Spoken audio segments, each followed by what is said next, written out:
TORD 11, HCTR 11, DEVA 11 e VSLH 11. O que de fato vocês precisam saber desses fundos imobiliários para que não volte a acontecer novamente na sua carteira de fundos. Esses 4 fundos imobiliários especificamente, eles vinham pagando muito dividendo aí no ano de 2022. Muita gente ficou impressionada com a quantidade de dividendos que eles estavam pagando. DEVA, por exemplo, chegou a pagar R$1,40, R$1,30. Isso é um dividend yield extremamente alto. E hoje a gente tem FIAGOS pagando quase a mesma coisa. E muita gente naquela época simplesmente esqueceu de tudo e saiu comprando esses fundos imobiliários, olhando apenas o dividend yield e comprando.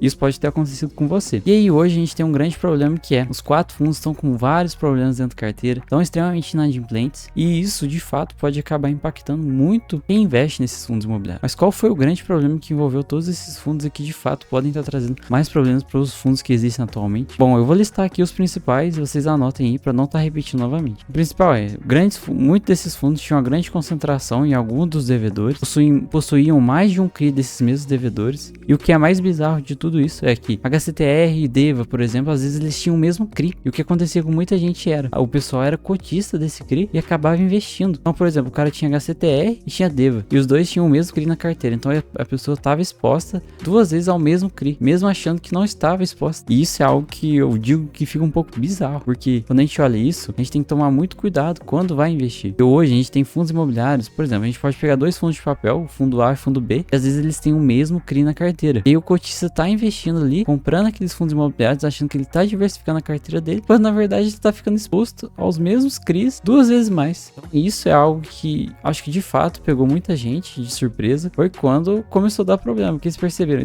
a pessoa tinha o TORD e tinha o HCTR. A pessoa investia no TORD e no HCTR, pô, tô diversificado, tô de boa. Quando chegou, estourou o problema nos 2 fundos, no mesmo devedor. Então, pessoal, sempre antes de investir, procurem-se pra ver, principalmente fundo de papel, você não tá exposto ao mesmo devedor. Se vai que aquela empresa vai à falência, vai estar com 3 fundos imobiliários seu àquela exposição. Outro problema que permeia muito cotistas desse fundo, e principalmente esses fundos imobiliários, é o pessoal fica com muito medo de vender e sair fora. A gente vê hoje o TORD não pagando dividendos, o HCTR numa situação muito complicada, o VSLH também. O que tá menos pior de toda essa situação é o DEVA, mas ainda assim tá uma situação muito complicada. Tem muita gente que parece que tem dó de vender as cotas, sair do fundo imobiliário. Uma coisa que vocês têm que tomar muito cuidado e não pode ficar preso a isso, pessoal. Se o fundo perdeu totalmente a ideia dele, as ideias que faziam você ser cotista daquele fundo, você tem que sair fora, galera. Eu mesmo já deixei de ser cotista do Galg, de vários outros fundos que eu saí, que simplesmente eu achava que a gestora não estava indo de acordo com as minhas mesmas ideias e que eles estavam mudando um pouco a ideia, a visão deles de investimento. Falei, não, isso aqui não combina mais comigo e eu saí. E muitas vezes o pessoal fica preso nesses fundos imobiliários, achando que talvez pode se recuperar, mas é algo que, sinceramente, de fato, talvez leve muito tempo para se recuperar. Outro risco que envolve muito esses fundos imobiliários é a questão das garantias, pessoal. Hoje no Brasil, para você executar uma garantia, você ter um bem transferido para o seu nome por meio de algo judicial, é algo extremamente demorado, que demanda muito tempo, muito gasto com advogado e muita dor de cabeça. O pessoal acaba investindo nesses fundos aí que tem mais problemas e pensa, não, as garantias vão ser executadas e vai dar tudo certo. Só que, pessoal, para alguma garantia ser executada, são coisas de meses até anos. A gente tem exemplos aí do MXRF11, que lá no relatório dele, lá embaixo, tem todos o que já deu de problema. E tem garantia que foi executada há pouco tempo. E aí, beleza, a garantia executada vamos dizer, é uma alienação fiduciária de um imóvel. Esse imóvel entra para dentro do fundo e aí o fundo precisa muitas vezes vender, porque não faz sentido um fundo de CRI ficar com o imóvel. E aí ele vai lá tentar realizar a venda do imóvel. Demora.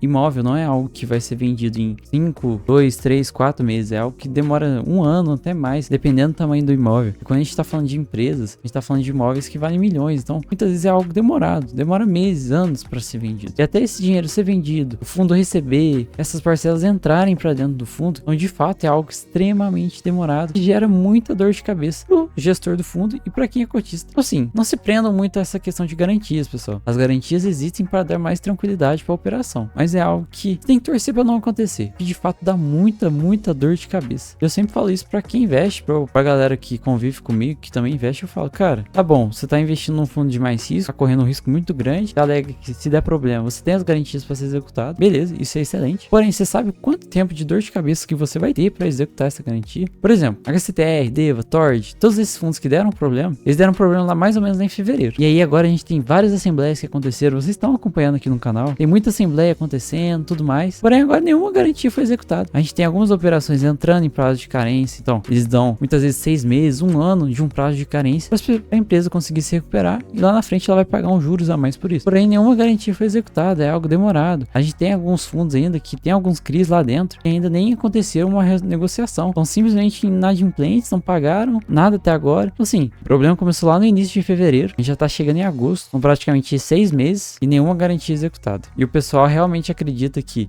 eu sou por longo prazo e tudo mais. Galera, infelizmente, investimento nesses fundos acontece e é algo que, se eu tivesse, eu já teria saído há muito tempo. Infelizmente é algo que acontece, você aceita o prejuízo e usa isso como uma motivação para poder continuar. Vai desanimar, é óbvio, ninguém gosta de perder investimento. O Lorde custava R$10, passou a custar 3. Pensa, de um dia para outro, seu fundo derreter, os dividendos que você ganhou, você reinvestiu nele, então praticamente o dinheiro foi embora. É por isso que eu falo, muitas vezes tem que tomar muita cautela. E aí é um caso que aconteceu agora, recentemente, o Gabriel Porto, muito famoso aí no mercado de fundos imobiliários, fez um vídeo anunciando que vendeu suas cotas desses fundos que deram problema, do HCTR, do Devo. E aí tinha muita gente criticando, é sardinha, fez sardinhagem. Mas pessoal, de fato, vocês acham que isso é mesmo uma sardinhagem? Vocês acreditam que esses fundos podem realmente se recuperar? Talvez sim. Algo que leve alguns 2, 3, 4, 5 anos podem se recuperar. Mas de fato é algo que às vezes você vai ficar sofrendo, vai ficar remoendo aquilo lá. E aí você nem pensa mais em continuar no fundo, você só tá ali porque você tá com prejuízo e espera que aquele prejuízo volte pra você, que você recupere dinheiro. Então de fato não é algo mais que você acredita. E eu falo, quando você para de acreditar numa tese de um fundo imobiliário, de uma ação, é o momento de você sair. Ela pode estar na alta, estar na baixa, e você desacreditou daquilo, é hora de sair. Mas lembrando que não é só acreditar ou desacreditar, porque senão muitas vezes você vai passar a desacreditar toda vez de um investimento. Vai estar investindo no fundo e fazer um negócio errado, não, vou vender. Não é isso também. Você precisa tomar decisões com base em análises muito críticas. Analisar, bom, tem um fundo imobiliário X que eu invisto, de galpões, por exemplo. E aí aquele fundo começou a comprar galpões em uma área que você não julga tão boa. Ok, você vai relevar, vai aceitando, mas você começa a perceber que ele começa a fazer aquilo, ele vende galpões bons e compra galpões ruins. Vai continuar naquele fundo imobiliário lá, ele pode estar até te pagando um bom rendimento, mas se você vai continuar, então, pessoal, tome muito cuidado com os investimentos. E eu falo isso desses fundos imobiliários,